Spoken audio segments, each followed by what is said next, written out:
So let's move on with the next session of Meet Our Subprojects.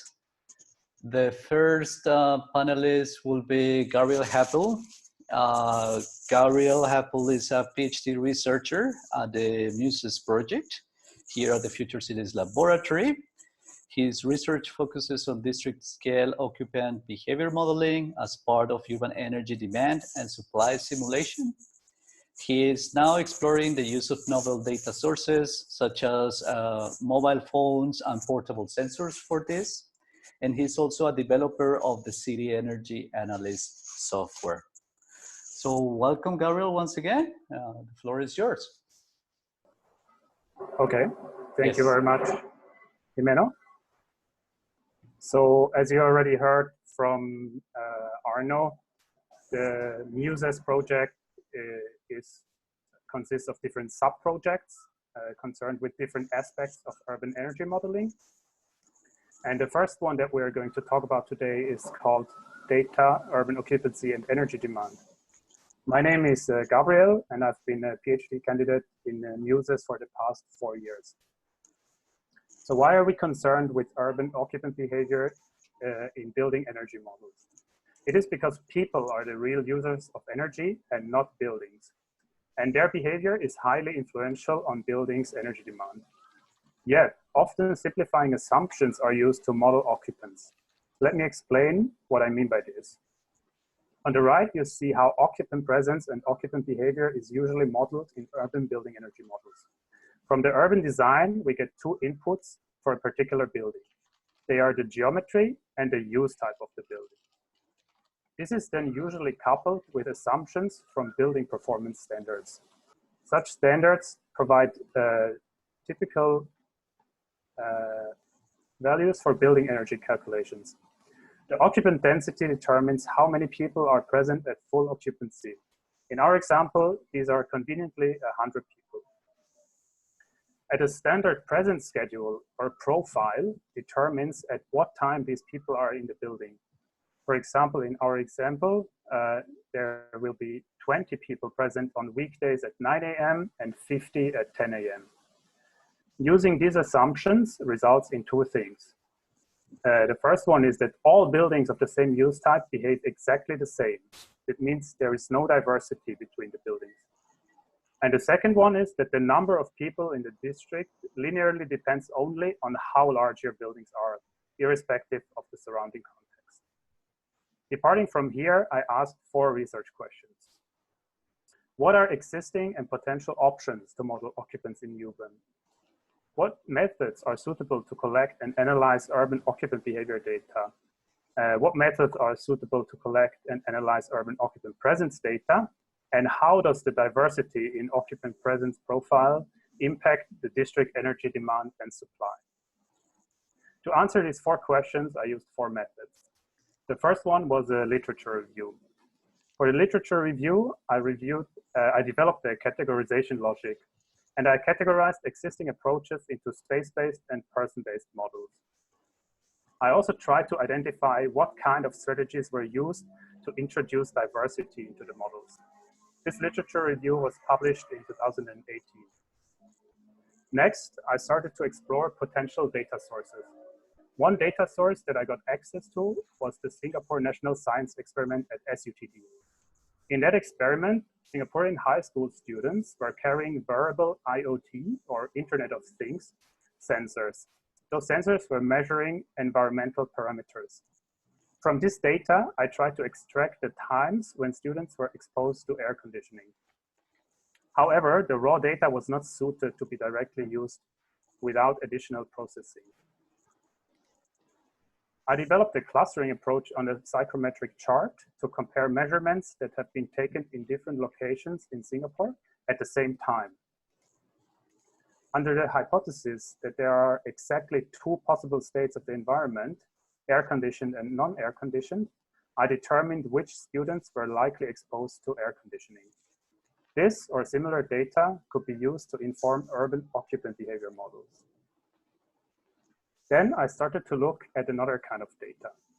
Probably you all noticed that on Google Maps or on Facebook, information about the popularity of commercial buildings, such as restaurants, supermarkets, museums, etc., is displayed. This data is called location-based services, or LBS data. Interestingly, this popularity data has exactly the same structure as the standard profiles of occupancy that I introduced in the beginning. Of course, we wanted to compare the two. I collected this data from Google Maps for different American cities. My goal was to compare it to the ASHRAE standard schedules in the original context. The collection was not very challenging because someone else had made an open source tool available for this. What was not so straightforward was the comparison. How can we compare two sets of 24-hour values to each other in a way that acknowledges differences in timing and in scale? In the paper that was just published recently, we proposed to use a variant of the Earth mover's distance for comparison. Using this metric, we can compare standard schedules to data, as well as data from different contexts. Right now, I'm working on the last contribution of my PhD. I'm using the LBS data that I just introduced before to create different occupant presence models. I'm comparing models with and without diversity in profiles. I'm applying these models to a case study related to the redevelopment of the Tanjong Pagar port site in Singapore. Using these different data-driven occupancy profiles, I then simulate the case study with our city energy analyst tool and compare various simulation results, such as the annual energy demand of the district, the potentials to integrate on-site photovoltaic electricity, and the cooling demand patterns that engineers will use to design district energy systems. Let's look at what I found so far. I think we can summarize four main findings from my research. The first one is that standard approaches have limitations, but they are widely used. Mostly, they're the only, most of the time, they are the only option that we can use. If you would like to know more details about this, please refer to the literature review. The second one is that data is increasingly available, but it is not straightforward to use it. If you would like to know more about the National Science Experiment data, you can find it also online. The third one is that occupant behavior is context specific. So using this data and the methods that I introduced before, we found evidence that the occupant presence patterns in very similar contexts, namely different US urban centers, do exhibit differences that can be significant for urban energy demand prediction. And the fourth one is that diversity in occupancy profiles is important for district energy system design considerations. Let me explain a bit more about this last one because these are very recent findings. To quantify the impacts of diversity, we created different occupant presence models for commercial buildings in a case study in Singapore and compared their energy demand results in terms of energy demand, cooling demand patterns. Let me tell you what you're looking at in this graph. The graph shows one selected example result. It shows the aggregated peak cooling demand of commercial buildings in the district. This is a quantity that systems designers will use to design the district energy systems. There are three columns indicated on top. They represent different options of occupant density. Then there are three different models for occupant density. The diverse models randomly pick a data-driven occupancy profile and directly apply it to building. Because these diverse models contain a random element of profile assignment, each simulation with a diverse model produces a slightly different result. This is indicated with these box plots. Then non-diverse models use a single profile, the mean or the median of the data, for all the buildings in the case study. This is indicated with the markers in the graph. And then everything is normalized to a baseline modeling approach that uses the standard assumptions that I introduced in the beginning. So the upcoming paper contains many such graphs of different phases of urban energy simulation. And this kind of research can help us know which model we should use for what simulation purpose. So what do I think is the impact of my part in the MuSES project? First of all, there were scientific contributions produced. Then the importance of context-specific models was highlighted. The importance of diversity in occupant presence profiles for urban building energy simulations was highlighted. And the potential of using data-driven models was demonstrated. All in all, I think these were just the first steps in this field and that there are many opportunities for further research. I'm thinking particularly about the interactions of occupancy with energy systems and the interdependencies of occupant behavior with climate and context. Thank you very much. All right, thank you very much, Gabriel, for that. Thank you for this introduction to data, occupancy, and energy demand in buildings. At this point, I would like to ask the audience to formulate questions in the Q&A section of your Zoom webinar. Also, open the floor for the panelists if you have also a question for Gabriel. Now I have the first question received. So it's from Vivap. He says, first of all, wonderful presentation. He is asking, Gabriel, how do you think your models can capture the heterogeneous built-up profile of cities such as Mumbai or Delhi? Thank you very much for the question. I don't know too much about the conditions in India, but what I was introducing just now basically means that you should try to use as much as possible data from the same context as your case study is for your model. So I don't know what kind of data is available in Mumbai, but I would suggest to start to look at data sources like mobile phone data, because many people have mobile phones and mobile phone companies know where these mobile phones are in the city that could be used for this kind of models.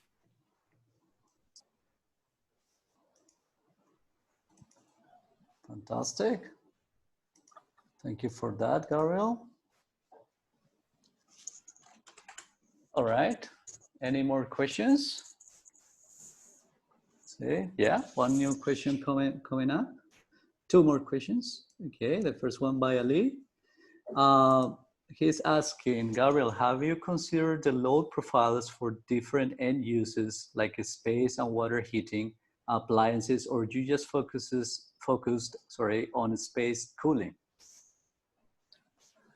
So typically in occupant behavior model, the first step you're trying to model is the presence of people. And all these other things that you mentioned now, like the use of appliances, the use of lights, what else is there? The use of water, hot water, that depends on how many people are there and what kind of people are there. So this is always considered in our modeling approach, and there is a relationship between how many people are there and how much light is consumed, if the light turned on, is the light turned off. But this is not yet data-driven at the moment. So I think the first step is really to improve these presence models and then build up on top of that. All right, thank you, Gabriel, for that. Yeah, we have more questions coming up.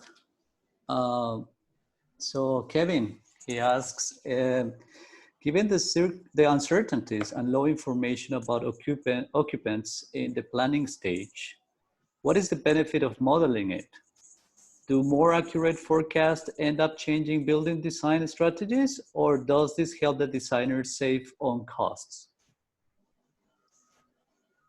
That is a good question. So in the MuSES project, we are not only concerned about modeling buildings or districts that exist, but we are also concerned about the planning process. So if you have a design A for urban design A of a district and the urban design B of a district, you have to model them to compare which one will be better performing. And for this reason, I think, yes, we should model occupancy, and we should, as much as possible, rely on the data from a very similar context to the one that is going to be built. I'm not sure if that answers your question, but I think you always have to keep in mind that we also want to use these tools for planning, and not only in the early design stage for planning, and not only to assess something that is already built. Correct. And I imagine the main idea of why assessing those different models is because those different models you have could change the strategies and the decisions, right? It could change the costs. Exactly. Right? That's what exactly. That's what I tried to hint at a little bit in the last slide I showed. Right. Here, for example, do you see my mouse on the screen? I guess so. Yes. So all these results in this red area are obtained with the same model. And the only thing that is changed is that different buildings are assigned different profiles. All the profiles are real observed profiles from Singapore. So if we use this kind of data, we can have a better guess of where eventually our peak demand will be. Whereas if we just use a single model, we might think that we are sure that it is somewhere here or somewhere up here. But if we start to use more of this, let's say probabilistic models or scenarios, we can get a better idea where this will likely be. What is Gabriel showing in this paper that is coming up is exactly what are the implications of these different types of modeling or modeling approaches to which application, so to say. So what does it mean if you then think about renewable energy generation or district cooling? Does it matter or does it matter not to be more precise about occupancy modeling? And that's, I think, very related to your question. Ideally, if you plan a new district, a new city, you have a choice of models and you know which you should actually consider to have the best results then at the end.